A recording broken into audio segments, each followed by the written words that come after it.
Hi guys, അസ്സലാമു അലൈക്കും. Welcome back to my channel.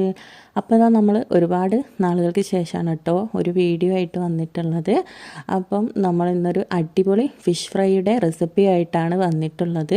അപ്പോൾ ഈ ഒരു ഫിഷ് ഫ്രൈ ഉണ്ടെങ്കിൽ നമുക്ക് ചോറിന് കറികളൊന്നും വേണ്ട, അത്രക്കും അടിപൊളിയാണ്. കുറഞ്ഞ ചേരുവക വെച്ചിട്ട് എങ്ങനെയാണ് ഇതുപോലൊരു ഫിഷ് ഫ്രൈ തയ്യാറാക്കുന്നത് എന്നുള്ളത് നമുക്കൊന്ന് നോക്കിയാലോ. അപ്പോൾ ഇതാ നമ്മൾ ഇതിന് വേണ്ടിയിട്ട് ഇവിടെ 1 കിലോ അയില മീനാണ് എടുത്തിട്ടുള്ളത്. നമ്മൾ ഏത് മീൻ എടുക്കുകയാണെങ്കിലും ഇതേപോലെ തന്നെ ചെയ്തെടുത്താലും മതിയാകും.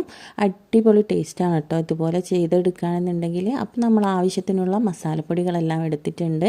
നമ്മൾ ഒരു 2 ടേബിൾ സ്പൂണ് മുളക് പൊടിയും 1/4 ടീസ്പൂൺ ഫിഷ് മസാലയും പിന്നെ ഒരൽപ്പം മഞ്ഞൾപ്പൊടിയും ഉപ്പും കറിവേപ്പിലയാണ് നമ്മൾ എടുത്തിട്ടുള്ളത്.